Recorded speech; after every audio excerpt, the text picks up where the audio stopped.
Halo, selamat pagi teman-teman. Ketemu lagi di sini dengan podcast mengenai ARV treatment. Di sini saya adalah Andrianto, host untuk acara hari ini. Untuk hari ini kita punya tamu atau narasumber yang didatangkan langsung dari salah satu tim ahli kesehatan, yaitu Dr. Alvina Widani, SPPD KAI. KAI ini adalah konsultan alergi imunologi. Di sini sudah hadir Dr. Alvina Widani. Selamat pagi, dokter. Apa kabar?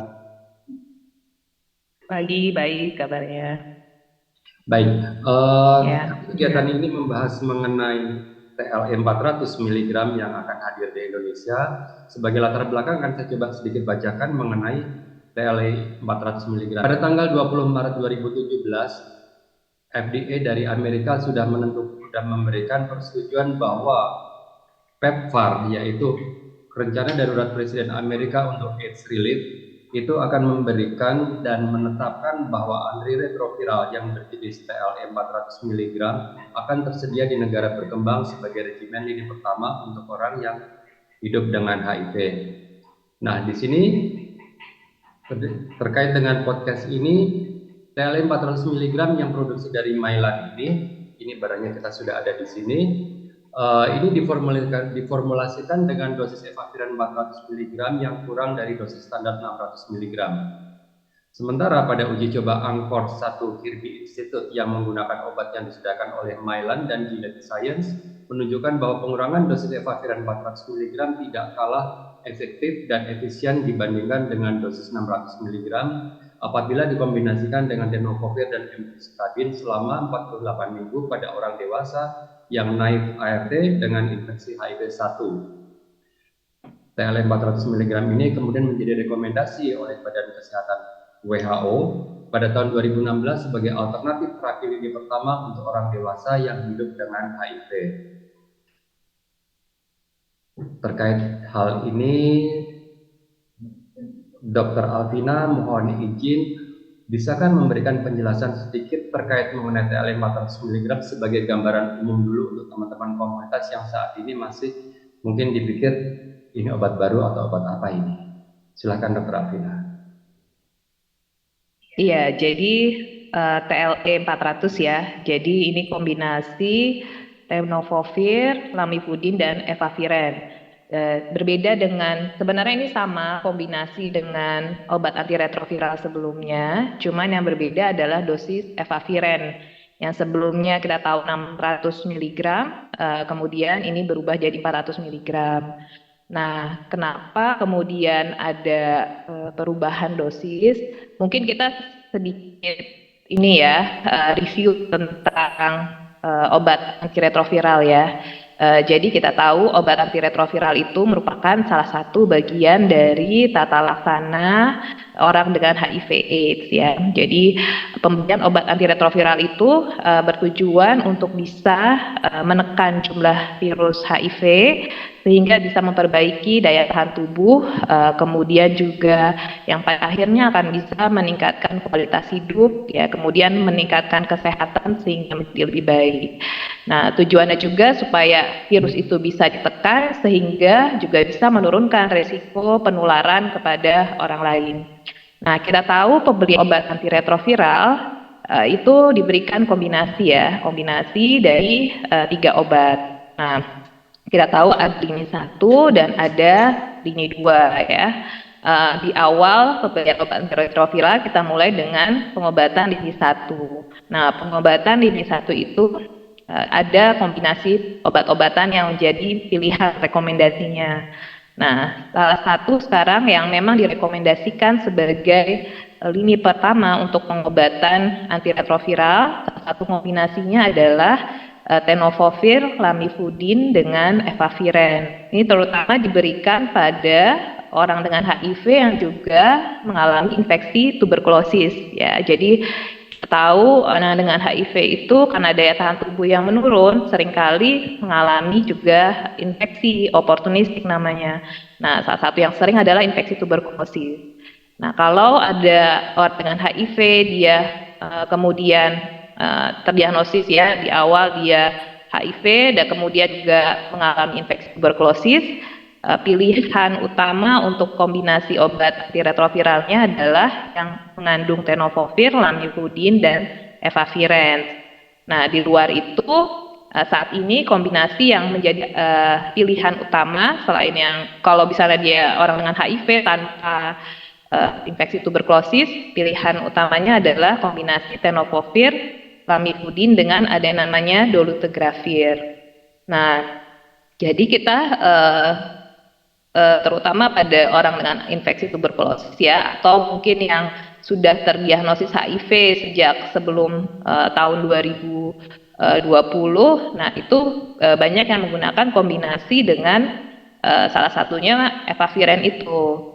Nah, kenapa kemudian di sini ada perkembangan baru ya, atau ada kemudian diproduksi kombinasi baru dengan dosis efavirenz yang lebih kecil gitu ya. Kombinasi tetap sama tapi dosis efavirenznya berbeda. Nah, kita tahu setiap obat ya, tidak hanya obat antiretroviral itu punya efek samping. Nah, seringkali efek samping itu membuat kemudian compliance ya atau kepatuhan berobat itu menjadi berkurang, atau juga efek samping itu memang membuat kondisi yang kemudian bisa juga menurunkan kesehatan pasien. Nah, sehingga kemudian kita dulu sebelum ada yang dikurangi dosisnya ya seringkali kita harus mengganti kombinasinya, tidak lagi menggunakan efavirenz, kita ganti dengan obat yang lain. Nah, efavirenz ini salah satu beberapa efek sampingnya terutama terkait dengan gejala namanya neuropsikiatri ya, atau saraf dan juga ke psikiatri, gejala psikiatri. Yang mungkin ada yang mungkin pernah mengalami juga ya keluhan misalnya sakit kepala gitu ya, mudah mengantuk gitu, atau malah susah tidur, atau mungkin mimpi buruk gitu ya, atau juga bahkan ada yang depresi, kadang-kadang juga ada yang muncul halusinasi gitu ya. Gejala psikiatri itu beberapa efek samping yang kadang muncul pada beberapa orang ya, tidak semua mungkin mengalami, tapi ada beberapa yang muncul dan bahkan itu gejalanya berat yang sehingga membutuhkan penghentian obat sehingga kita ganti ke kombinasi yang lain yang tidak menggunakan efavirenz. Nah, padahal mungkin kalau kombinasi yang lain selain mungkin ketersediaannya tidak banyak, selain itu juga obat lain yang mungkin ada efek samping yang berbeda lagi gitu ya. Nah, apalagi kalau misalnya tadi pada kondisi dengan infeksi tuberkulosis, obat yang kombinasi yang paling baik ya, yang tidak kemudian akan berinteraksi dengan obat tuberkulosis adalah yang kombinasi dengan efavirenz gitu ya. Kalau yang dolutegravir, yang kombinasi yang obat antiretroviral yang lain, ya akan ada interaksi dengan obat tuberkulosis sehingga nantinya harus ditambah dosis obat dolutegravirnya.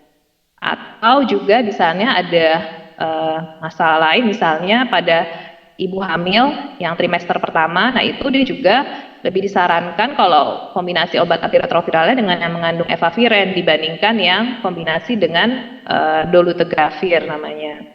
Nah, jadi pada kondisi tertentu memang sebenarnya lebih baik digunakan efavirenz, tapi kalau muncul efek samping kan tentu saja itu akan mengganggu ya, mengganggu kepatuhan berobat, juga dia akan mengganggu kesehatan pasien. Nah, sehingga pertimbangannya bagaimana kalau diturunkan dosisnya gitu ya. Nah, cuman kan ada kekhawatiran nih, apakah dengan turunkan dosis efektivitasnya akan tetap sama gitu ya, apakah tetap bisa menekan jumlah virus yang sama dengan dosis yang awal gitu. Nah, ternyata memang setelah diteliti gitu ya, jadi dibandingkan antara orang dengan HIV yang mendapatkan kombinasi tenofovir, lamivudin, dan efavirenz dengan dosis yang 600 mg, ya dosis yang awal, kemudian dibandingkan sama yang mendapatkan kombinasi dengan dosis efavirenz yang lebih rendah, yaitu 400 mg. Nah, ternyata setelah diikuti selama 1 tahun, itu ternyata memang efektivitasnya sama gitu ya, jadi tidak jauh berbeda, jadi tidak jauh berbeda antara yang mendapatkan dosis efavirenz yang awal yang 600 mg dengan yang diturunkan gitu.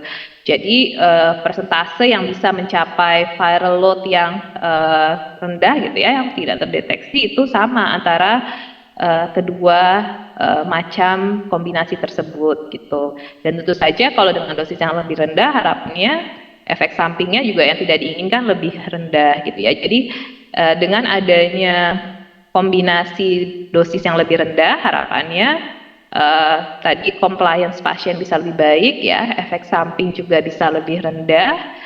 Kemudian kita tetap punya pilihan untuk kondisi-kondisi di mana yang tadi kombinasi yang dengan dolutegravir itu tidak dianjurkan seperti tadi pada infeksi tuberkulosis ya, seperti pada ibu hamil trimester pertama itu kan kita lebih dianjurkan untuk tetap menggunakan efavirenz. Nah itu merupakan salah satu solusi gitu ya untuk orang dengan HIV yang memang tadi mengalami efek samping 400 mg ini sama efektivitasnya dengan efavirenz ya, dan itu ternyata sama juga efektivitasnya juga baik gitu ya, tidak jauh berbeda. Mungkin dolutegravir nih kombinasi yang lain. Nah mungkin kalau orang dengan HIV yang sudah mendapatkan kombinasi dolutegravir mungkin ada yang mengalami nih mungkin merasakan bahwa kok berat badannya naik nih lebih cepat ya gitu ya dibandingkan sebelum minum obat antiretroviral. Nah, memang salah satu efek yang perlu dipantau ya, yang perlu mungkin menjadi perhatian adalah dengan pemberian kombinasi yang mengandung dolutegravir itu kenaikan berat badannya yang cukup banyak, dan kita tahu kenaikan berat badan yang terlalu berlebihan juga tidak baik ya dampaknya untuk kesehatan. Nah, sehingga memang ya harapannya kalau pada orang-orang yang memang sudah nanti dia beresiko untuk mungkin berat badan naik terlalu cepat juga ya. Nah itu ini juga merupakan salah satu sebenarnya efavirenz atau alternatif yang dengan dosis yang rendah ya, dengan 400 mg. Mungkin itu pengantar dari saya.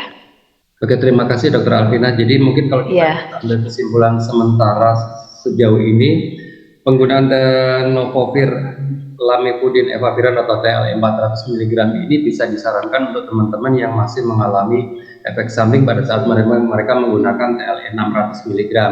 Dan ini juga bisa memperbaiki kepatuhan, kemudian kesehatan pasien, dan juga mengurangi efek dari neuropsikiatri. Jadi harapannya ya dengan kombinasi dengan dosis yang lebih rendah untuk efavirenz-nya 400 mg, efek samping yang dialami tadi ya yang kurang menyenangkan yang bisa mempengaruhi kepatuhan pasien ya, seperti efek samping tadi sulit tidur, kadang-kadang mimpi buruk atau depresi ya, sakit kepala gitu ya, itu bisa berkurang dengan dosis yang lebih rendah.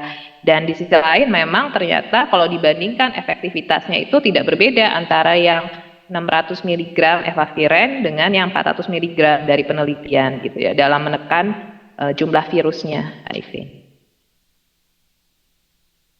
Terima kasih Dr. Alvina. Berikut di studio kita juga hadir salah satu teman yang memang kebetulan aktivis di isu HIV dan kemudian juga aktif di sosial media maupun di kegiatan offline mengenai layanan HIV, juga terkait mengenai penanganan isu HIV di teman-teman komunitas. Berikut salah satu tim dari Equals ID yaitu Bapak Andre Williams, silakan memperkenalkan diri. Baik, terima kasih. Perkenalkan saya Andre Williams dari jaringan Equals ID yang jaringan Equals Indonesia. Saya ya sampai saat ini sebetulnya sebagai volunteer untuk membantu teman-teman, terutama audit khususnya mereka yang banyak mengalami banyak hal gitu ya, apa sih yang dialami oleh teman-teman selama dalam pengobatan atau saat ketika mengenai baru tahu status dan sebagainya. Dan saya juga salah satu teman curhat untuk mereka dan sekaligus juga sebagai konseling untuk psikososial bagi mereka bagaimana memberikan pertolongan. Mungkin singkatannya perkenalan saya. Nah, oke. Mungkin lebih seringnya dipanggil sebagai Papi Andre ya kalau di sosial media atau di komunitas. Nah, Pi mau tanya nih, sepengalaman Papi selama ini kan sering tuh dengar teman-teman dari komunitas yang mereka mengalami efek samping berkepanjangan, terutama yang menggunakan regimen TLE 600 mg sebelum ada TAD, dan sekarang ada TLE 400. Sebelumnya kan banyak sekali nih teman-teman yang mengeluhkan efek samping ini, tapi ternyata mereka sendiri kemudian seringkali dibungkam oleh layanan atau peer educatornya atau peer supportnya sendiri, bahwa pada saat mereka mengeluh, biasa itu nanti juga hilang sendiri, itu efek sementara. Tapi kan kenyataannya banyak yang sampai berlangsung bertahun-tahun, dan seringkali kita menemukan kasus bahwa ini menjadi salah satu pencetus bahwa teman-teman itu kemudian putus obat karena mereka nggak tahan efek samping, tapi mereka nggak berani mengeluhkan hal ini ke layanannya. Nah, ini gimana nih kasus-kasus seperti ini? Seberapa banyak, seberapa sering, dan bagaimana kita menangani kasus seperti ini? Ya, jadi sebetulnya begini, kasus di lapangan yang ada terkait dengan TLE yang masih evapiren 600 mg ya, itu memang luar biasa dahsyatnya. Tadi di awal sudah dijelaskan juga bahwasanya kalau untuk yang 400 mg itu kan 2017 itu sudah dikembangkan, dan di dunia gitu, di negara-negara lain itu sudah diproduksi, dan Indonesia selalu belakangan, dan baru terbit ternyata saya tadi lihat diproduksi oleh Kimia Farma 2021, dan akan expirednya ada di sini itu 2023. Jadi memang selalu keterbelakangan. Sama juga dengan TLD di negara-negara lain 2013 sudah digunakan, dan kita baru kemarin 2020 disosialisasi, dan 2021 baru mulai diberikan pada teman-teman ODIP, tapi tidak semuanya bisa menggunakan. Oke, balik lagi pengalaman dari saya di dalam membantu teman-teman atau mendengar keluhan, bahkan menyaksikan langsung bagaimana teman-teman juga yang putus obat ya, jadi LTFU ini ketika mereka mengalami gangguan tadi ya, neurosaraf ya, dengan evapiren yang begitu dahsyatnya, dan ini yang akhirnya membuat kejenuhan, apalagi mereka yang sudah sampai lebih dari 5 tahun 7 tahun ini mereka berusaha untuk menahan. Dan baru-baru ini ada 2 kasus yang kemarin itu juga putus obat dan mendapat pecahan yang rejim pecahan ya, yang 3 botol itu hanya diminum 2, hanya tenofovir dan lamivudin, dan evapirennya nggak boleh diminum. Dan ketika mendapat yang MDC itu nggak boleh diminum, apalagi kenapa saya tanya alasannya, karena saya kerja malam, saya sering terganggu. Dan apalagi di pabrik itu juga yang dia kebetulan sebagai operator alat berat. Nah ini jadi akhirnya itu menjadi satu keputusan mereka, dan kita juga nggak bisa menyalahkan gitu ya, walaupun saat ini bersyukur sekali kalau misalnya untuk aktor saya ini yang evapiren yang 400 mg segera ini akan sangat membantu, dan ini juga menjadi satu percepatan ya Indonesia untuk mencapai 9595 di triple 95 di tahun 2030, karena tidak ada lagi mungkin bisa membantu untuk makin sedikit orang yang mengalami putus obat karena kejenuhan dengan efek samping yang setiap hari dirasakan. Dan sayangnya juga di sini kadang-kadang jadi yang sebagai konselor atau edukator maupun dokter ini seandainya ketika mereka running ART dan mendapat regimen apapun pecahan atau yang FDC, itu harus ada edukasi, diberikan penjelasan bahwasanya obat ini nanti akan ada efek sampingnya seperti ini, begini. Tapi nanti kalau misalnya memang dirasa mengganggu, mohon kembali ya seperti di obat-obatan analgesik gitu ya. Ketika sakit berlanjut segera hubungi dokter. Nah ini sayang seharusnya layanan gitu ya, baik dokter ataupun edukator apapun gitu ya, mereka yang membantu teman-teman di akses layanan itu bisa memberikan edukasi tentang masing-masing regimen obat, apa efek sampingnya sehingga mereka tidak kaget.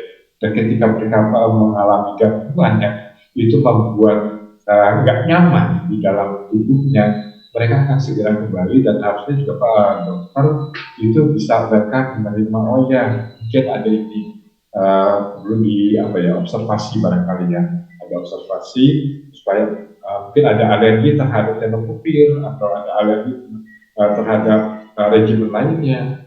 Begitupun sebetulnya juga seperti yang viral evapiren gitu ya.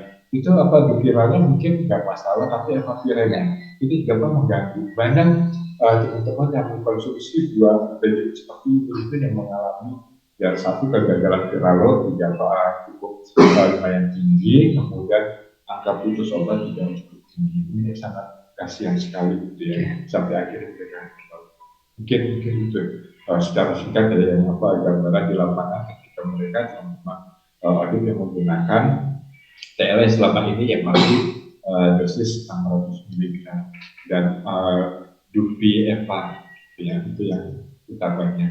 Jadi memang intinya kenyamanan teman-teman untuk menjalani pengobatan, apalagi ARV ini kan pengobatan yang harus dijalani setiap hari seumur hidup pula. Sepertinya memang kenyamanan ini harusnya menjadi sisi utama yang harusnya kita perhatikan ya dok ya, baik dari sisi layanan atau pasien sendiri yang mungkin harusnya bisa memperjuangkan hak-hak untuk mendapatkan pengobatan yang lebih nyaman untuk dirinya sendiri.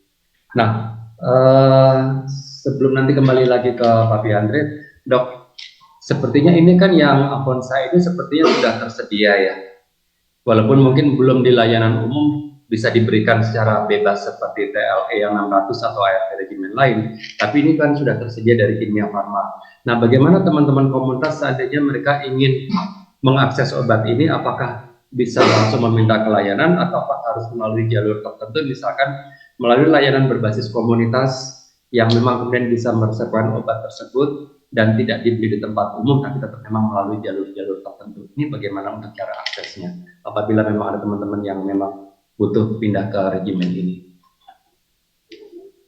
Ya, tetap sih nantinya akan menjadi bagian ya pilihan dari program ya, bahwa ada 600 dengan 400 mg itu tetap ya dikomunikasikan ke layanan selama ini yang mendapat ARV di mana gitu ya.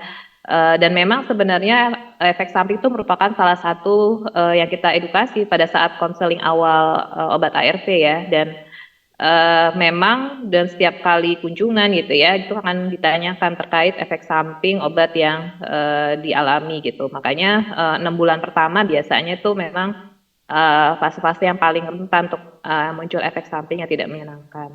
Dan kalau memang dirasa memang ada efek samping tersebut ya bisa dikomunikasikan kemudian ke layanan mendapatkan ARV.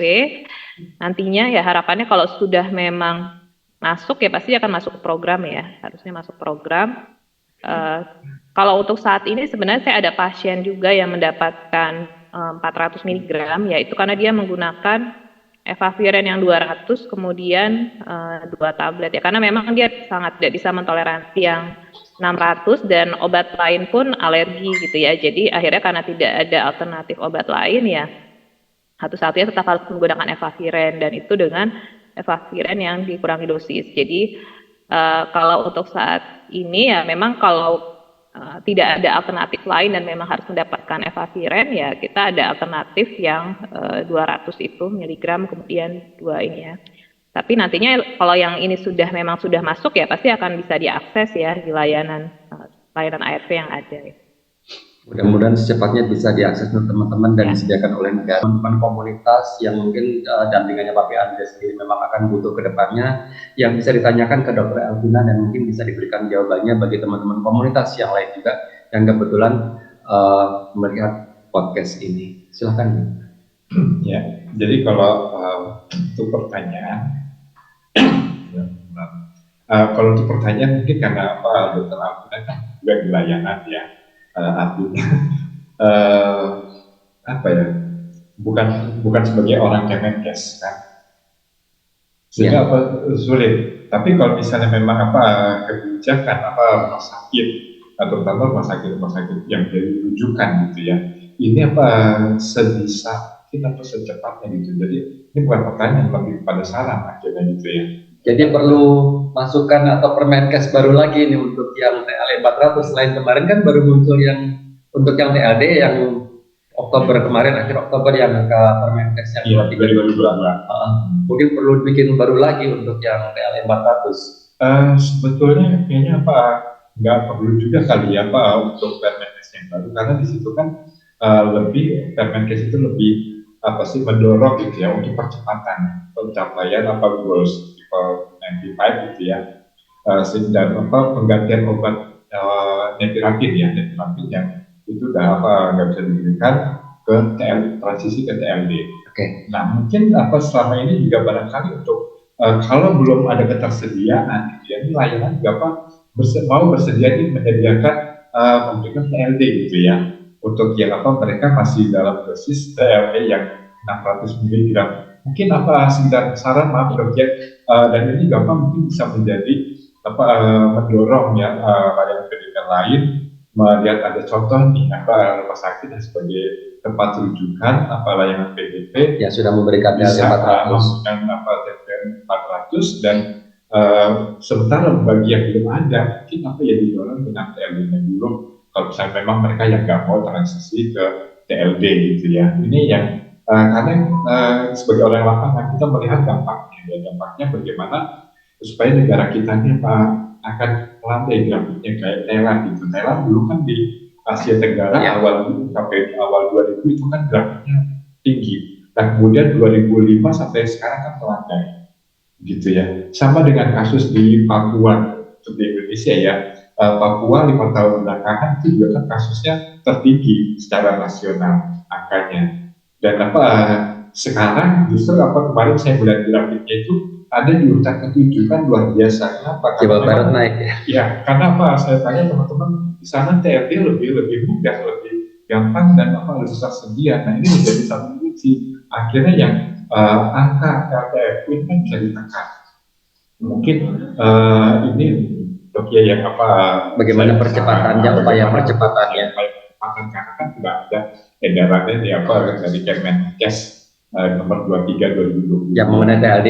Nah, ya. kalau kita nunggu Permenkes yang mengenai TLD 400 kan akan lama lagi ya. Sementara yang kita tahu ini kan udah dekat mau expired juga. Jadi balik lagi, kalau bisa upaya percepatannya ini bagaimana agar teman-teman atau dokter-dokter di layanan kesehatan ini bisa segera aware bahwa ada loh yang lebih baik untuk teman-teman komunitas.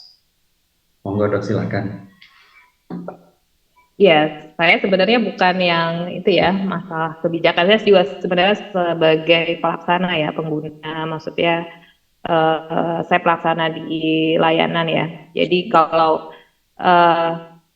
kita sih saat ini ya, saya selain di Rumah Sakit Cipto Mangunkusumo, saya juga di Rumah Sakit UI ya, di Depok ya. Kalau kita kan baru buka layanan mungkin sekitar tahun 2021 ya, ART ya. Nah, itu kalau yang memang sudah mulai awal dengan, maksudnya yang akhir-akhir ini kan memang kita pilihan pertama adalah kombinasi dengan dolutegravir ya, tenofovir, lamivudin. Memang sudah di-endorse sama Dinas Kesehatan juga selama dia tidak ada infeksi tuberkulosis, ya memang pilihan utama adalah tenofovir, lamivudin, dan dolutegravir. Dan memang kalau ada efek samping atau pada kondisi di mana pasien punya kontraindikasi, kita berikan efaviren gitu ya pada pasien dengan tuberkulosis ya, orang dengan HIV yang juga ada tuberkulosis tapi dia kontraindikasi misalnya untuk mendapatkan efaviren, bisa ada masalah psikiatri gitu ya, ada masalah psikiatri yang berat, itu salah satu ya alternatifnya kita berikan kombinasi dengan dolutegravir tapi dengan dosis dolutegravir yang diekstrakan gitu ya. Jadi sebenarnya yang saat ini yang penting adalah kalau saya lihat memang layanan sudah banyak yang aware gitu ya dengan kombinasi obat antiretroviral yang baru gitu ya. Dan untuk efaviren ya yang penting adalah sebenarnya pemantauan efek samping ya, juga itu bagian dari konseling awal gitu ya, memberitahukan pasien efek sampingnya apa, dan kalau memang ada efek samping ya memang alternatifnya kemudian sejauh ini yang ada ya kan yang sudah ada kita ganti dengan regimen yang lain ya. Dan memang tapi ada kondisi-kondisi tertentu yang memang kita tetap harus pakai efaviren. Nah itu dengan adanya dosis yang lebih rendah ini akan sangat membantu gitu ya. Jadi memang ini salah satu alternatif pilihan yang perlu cepat bisa disosialisasikan, didistribusikan ke layanan gitu ya, berbagai layanan gitu. Jadi saya juga setuju kalau itu perlu cepat ya. Tapi sebenarnya bukan mungkin dari kebijakan ya yang akan punya wewenang ya. Baik, terima kasih Dok. Oke, jadi kalau misalkan kita simpulkan dari kegiatan podcast hari ini yang nggak pendek juga, tapi juga nggak panjang juga. sudah tersedia TLE 400 mg. Mungkin sebelumnya teman-teman yang di layanan lain aksesnya yang TLE pecahan 200-200, tapi ternyata sekarang sudah tersedia TLE yang 400 mg dalam bentuk FDC atau single dose. Nah, berdasarkan hasil penelitian yang sebelumnya juga kita jabarkan bahwa TLE 400 mg ini sama efektifnya dengan TLE 600 mg. Jadi teman-teman yang dari 600 mg yang masih mengalami efek samping berkepanjangan, ini seharusnya bisa transisi ke TLE 400 mg karena sebenarnya sudah tersedia, tinggal bagaimana kita melanjutkan advokasi di tingkat komunitas maupun dari layanan kesehatan agar dipercepat. Mungkin dari Pak Andre saat ini bisa ada pertanyaan atau statement terakhir mengenai podcast kita hari ini, dan kemudian nanti dilanjutkan oleh Dr. Alvina mengenai statement terakhirnya. Silakan. Ya, kalau diizinkan bertanya, ada satu pertanyaan gitu ya.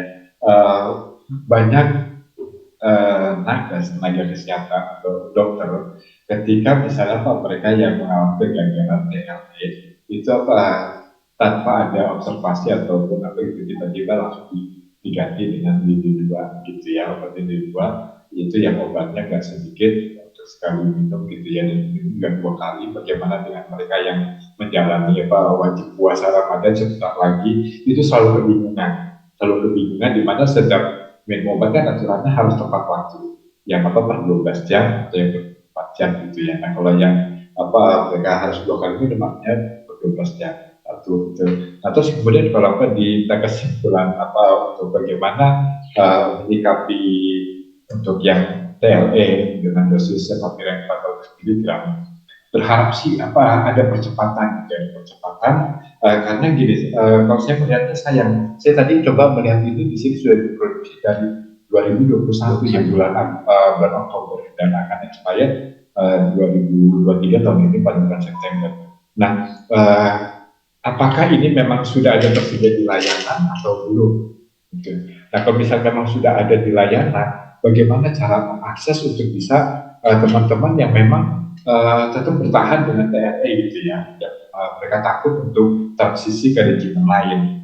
Nah, ini kira-kira menurut Dr. Alvina gimana gitu ya untuk bisa akses, atau paling tidak mungkin bagaimana kita sama-sama barangkali mendorong pemerintah untuk melakukan percepatan transisi TLE yang 600 ke 400 mg untuk memudahkan teman-teman untuk memberikan kenyamanan, karena memang kan setiap pengobatan, setiap melakukan treatment, semua orang pada umumnya itu kan mencari kenyamanan. Betul. Kenyamanan di dalam dia mengkonsumsinya, apalagi waktu konsumsi jangka panjang ya. Karena sekali lagi memang ini kan dikonsumsi jangka panjang ya, bukan obat-obatan analgesik yang pada saat itu dibutuhkan ketika sudah pulih, sehat dan stop. Tapi kalau ini kan tidak, ini perlu diperhatikan banyak hal gitu ya. Bagaimana juga dengan kesehatan organ dalamnya, segala macam ini harus berkala dan terus artinya kontinuitas ini jangan sampai kemudian stop. Dan juga setiap layanan dokter yang melayani, dokter konselor gitu ya, itu juga rajin gitu ya, berharap sih rajin gitu ya, menanyakan bagaimana ada keluhan dan tidak dan sebagainya gitu ya, supaya betul-betul ini menjadi alasan kalau orang LC bilang itu klien oriented, bagaimana kemudian ini klien ini merasa begitu perhatian dan dekat gitu ya dengan layanan, dengan tenaga kesehatannya, diajak diskusi. Nah, itu akan sangat membantu untuk percepatan mereka juga mendapatkan kenyamanan, sehingga tidak ada lagi keraguan, tidak ada lagi ketakutan, dan angka LSTU itu akan bisa ditekan sedemikian rupa. Mungkin closing statement kalian dari saya seperti itu. Terima kasih. Dr. Alvina, silakan. Ya, jadi kita lihat ya, jadi dengan adanya TLE 400 ini kan sebenarnya merupakan salah satu opsi ya yang baik untuk pasien-pasien orang dengan HIV yang memang mengalami, terutama yang sudah lama ya, dengan kombinasi TLE 600 mg dan mengalami efek samping yang tidak menyenangkan, tapi dia sebenarnya sudah bisa mendapatkan supresi virus yang baik gitu ya, kontrol virus yang baik gitu. Jadi ya saya juga sepakat kalau ini perlu segera kita percepat ya aksesnya ya untuk di berbagai layanan gitu ya. Karena memang sejauh ini pada kondisi-kondisi tertentu yang memang membutuhkan dosis yang lebih rendah tapi tidak ada alternatif obat antiretroviral yang lain, memang kita berikan yang dosis pecahan tadi yang disampaikan sebelumnya ya, dengan efavirenz dosis 200 mg itu.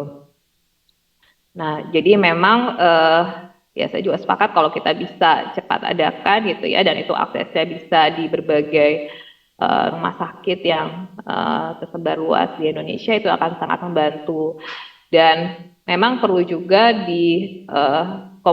disosialisasikan gitu ya, tidak hanya juga untuk dokter tapi juga dengan orang dengan HIV, pasien-pasien yang sudah dalam antiretroviral sebelumnya, bahwa ini merupakan alternatif gitu ya yang mengalami efek samping gitu. Kadang-kadang mungkin ada yang merasa juga itu suatu hal yang biasa gitu ya, hal yang mungkin masih bisa ditoleransi sehingga tidak kemudian tidak menganggap itu sesuatu yang harus ditata laksana, diatasi gitu. Jadi itu juga perlu penting dilakukan gitu ya, sosialisasi. Jadi dengan harapan nantinya kalau bisa ini diakses dengan baik, ya ini akan memperbaiki compliance dari pasien ya, kepatuhan minum obat, yang harapannya kalau minum obatnya teratur juga supresi virus gitu akan baik gitu ya, efektivitasnya juga baik dan bisa tidak hanya untuk pasien itu memperbaiki daya tahan tubuhnya tapi juga menurunkan penularan ya, resiko penularan ke orang lain gitu. Dan memang dari penelitian efektivitasnya ini tidak berbeda antara yang efavirenz yang kombinasi 600 mg dengan yang 400 mg gitu ya. Jadi tidak perlu khawatir juga bahwa kalau dikurang dosisnya itu akan efektivitasnya akan menurun. Oke, terima kasih banyak. Jadi tetap kita akan coba advokasikan ke teman-teman komunitas dan juga ke teman-teman tenaga kesehatan di layanan kesehatan bahwa kita akan perjuangkan untuk pengobatan yang lebih baik bagi teman-teman komunitas yang hidup dengan HIV agar kenyamanan pengobatan mereka juga bisa berjalan dengan lancar sehingga angka reaktif berkurang. Nah, untuk teman-teman yang hadir melalui YouTube channel podcast ini, bisa langsung menuliskan pertanyaan-pertanyaan apa yang kalian ingin ketahui atau ingin tanyakan terkait TLM 400 mg ini di kolom chat di bawah sini, silahkan. Dan kita akan ketemu lagi di podcast berikutnya. Salam.